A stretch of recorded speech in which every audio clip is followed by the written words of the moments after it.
The Montana sky stretched endlessly, pale blue and full of wind. The scent of pine and damp earth drifted across the valley, mingling with the rhythmic thud of an axe striking wood. Clara wiped the sweat from her brow with the back of her hand, her once fine gloves torn from weeks of work. Each log she stacked was a promise that she would never depend on anyone again. The land was rough, but so was she. Life had taught her that survival didn't come easy, especially for a woman alone. Her husband had died 2 winters ago, fever and snow taking him before the spring thaw. She had buried him herself, near the old oak that once shaded their tent. Since then, she had wandered from camp to camp until she found this piece of land, tucked against the mountain and kissed by the sun. Now, with blistered palms and aching arms, she was building her own cabin, one log at a time. Across the meadow, on the other side of a low stream, a cowboy sat quietly atop his horse. His name was Luke Tanner, a man whose life had once been full of laughter and the sound of a woman's voice calling him home. But those days were gone. His wife, Mary, had died in childbirth 3 years ago. Since then, the ranch had grown silent, and Luke had grown older in the quiet. That morning, as he rode the fence line, he saw smoke curling from Clara's clearing, and then her. A slender figure with sleeves rolled to her elbows, hair tied back, determination etched into every movement. She lifted each log with the strength of someone who had no one left to lift it for her. He couldn't help but stop and watch. Something about her stirred him, maybe it was the way she refused to quit, even when her body clearly begged for rest. Maybe it was the way she stood against the horizon like she belonged to the land itself. He told himself it was none of his business. A woman's work was her own affair, and the West didn't take kindly to men who meddled. But as the days passed, he found reasons to ride that way more often, to check the stream, to look at the ridge, to find her silhouette against the sunset. Clara noticed him, of course. You couldn't miss a man on horseback watching from across the field. But she never waved, never called out. She simply went on working, as if proving something to the whole world. That night, Luke sat on his porch, the sky above him scattered with stars. He poured himself a cup of coffee and stared into the darkness. He had long since buried his hope for companionship, yet something about that woman's fierce will burned like an ember in his chest. Out there, beneath the endless Montana sky, 2 souls carried their sorrow quietly, unaware that fate had already set them on a path that would bring warmth to their cold hearts once more. The next morning dawned golden and cool, the air thick with the scent of dew-soaked grass. Clara was already at work before the sun crested the ridge, lifting one end of a heavy log toward the growing frame of her cabin. Her muscles screamed, but she refused to stop. The West was no place for weakness, and pity was a luxury she'd long buried. As she struggled to balance the beam, her foot slipped on the damp earth. The log rolled, striking her shin, and she let out a soft cry, the first sound she'd made all morning. Before she could try again, a deep voice came from behind her.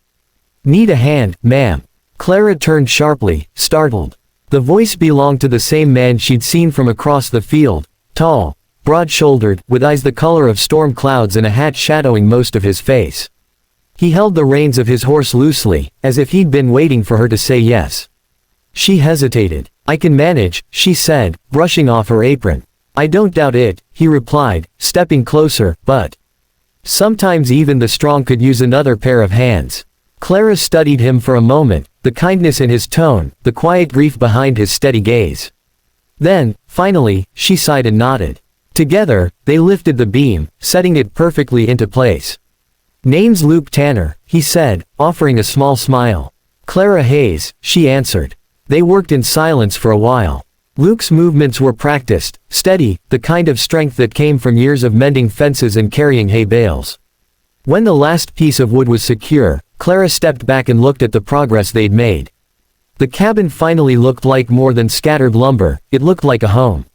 "You've done all this yourself?" Luke asked, glancing around in admiration. "Every log," she said proudly.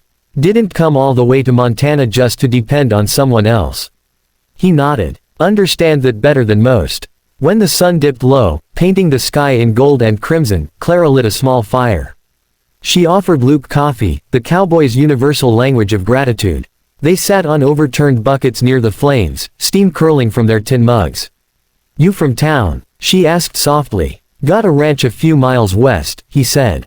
"Mostly cattle. Mostly quiet." Quiet's good, she murmured. He studied her face, the shadows dancing across her cheekbones.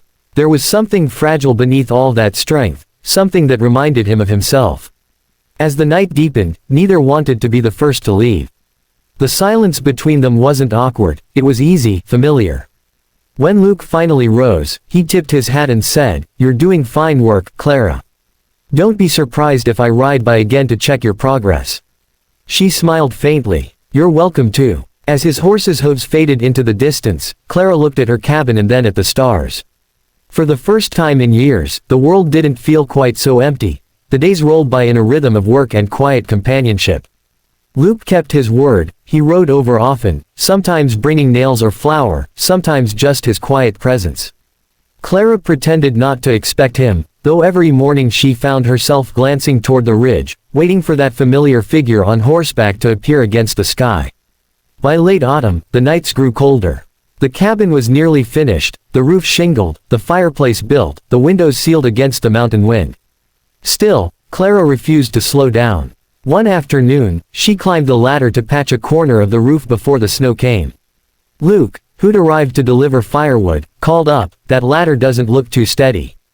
"It's fine," she said, tightening her grip. But as if the ladder heard her defiance, it shifted under her boots. A sharp crack split the air. Clara. Before she could react, the world tilted. She fell, straight into Luke's arms. The two of them stood frozen, his hands gripping her waist, her heartbeat pounding against his chest. For a moment, neither spoke. The only sound was the wind sighing through the trees. "I told you it wasn't steady," he murmured finally, a half-smile tugging at his lips. She drew back slightly, cheeks flushed. "You think you're always right, don't you? Only when I'm not wrong." That earned him a small laugh, light, genuine, the first he'd heard from her. It was a sound that hit him like sunlight after a long winter. That evening, snow began to fall, the first of the season. Luke stayed, helping her light the fire and seal the windows. They shared stew and coffee again, sitting close to the hearth as the flames danced between them. For a long while, neither spoke. The silence was heavy, but comfortable. Then Clara looked into the fire and said softly, "I wasn't always alone. I had a husband once." Luke's hands stilled around his mug. "So did I." She nodded, eyes glistening with the firelight. "He died 2 winters ago. Fever took him before I could fetch help.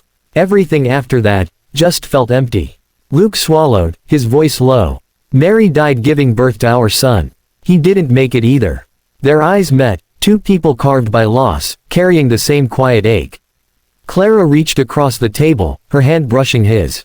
"I think, maybe we were both meant to learn how to start over." He turned his hand, fingers closing gently around hers. "Maybe," he said, voice barely a whisper. Outside, the snow thickened, soft and silent. Inside, the fire burned bright, not just in the hearth, but somewhere deeper. For the first time in years, Luke didn't feel like a man remembering what he'd lost. He felt like one discovering what he still could have. And as Clara looked into his eyes, she realized she wasn't just building a cabin, she was building the beginnings of a new life. Winter came hard to Montana that year. The snow fell thick and heavy, burying fences and turning the world white. But inside Clara's cabin, warmth filled every corner, the scent of pine logs burning, stew simmering, and laughter that hadn't echoed there before. Luke had started staying longer each day, sometimes helping mend the barn, sometimes just keeping her company by the fire. What began as neighborly visits turned into shared meals, quiet evenings, and a kind of comfort neither had known in years. One evening, as the wind howled outside, Clara stitched a quilt while Luke sat near the fire, carving a small wooden horse. The flickering light softened his face, and she found herself studying him, the lines of strength, the quiet sadness that still lingered, and the kindness that had slowly melted her defenses. "You're good with your hands," she said with a smile. He chuckled. "You should have seen me try to cook before you came along. That was a real tragedy." She laughed, shaking her head. "Maybe you needed someone to keep you from starving. Maybe I did." His eyes met hers, and the humor faded into something deeper. "Truth is, Clara, I needed more than that." The room grew still except for the crackle of the fire. He set the carving down and leaned forward. "You gave me something I didn't think I'd ever have again, peace." Her breath caught. "I didn't do anything special, Luke." "You did," he said softly. "You lived. You kept going." You reminded me what it means to keep building, even when everything's been torn down. Tears welled in her eyes, but she smiled through them. Funny. I thought I was building a cabin. Turns out, I was building a home. Luke reached across the table and took her hand. Then let's finish it together. That spring, the snow melted, revealing green pastures and wildflowers pushing through the thawing soil. The cabin stood strong, polished logs gleaming in the sunlight, smoke curling from the chimney like a quiet song of victory. Luke helped her plant a small garden, his big hands clumsy in the dirt. Clara teased him, and he laughed, the kind of deep, easy laughter that felt like it had been waiting years to return. Neighbors who passed by often saw them working side by side, sometimes silent, sometimes talking like they'd known each other forever. They started calling Clara's place the Tanner cabin, and neither she nor Luke corrected them. One golden morning, Luke stood on the porch with 2 mugs of coffee. He handed one to Clara, then looked at the cabin, their cabin. "You've been building more than walls here," she said gently. He smiled, brushing a strand of hair from her face. "And you've been healing more than hearts." Under the wide Montana sky, with the mountains standing guard and the wind carrying the scent of wildflowers, they kissed, slow, quiet, certain. The lonely cowboy and the woman who built alone had finally finished what they both started, not just a cabin, but a home, and a life worth living again.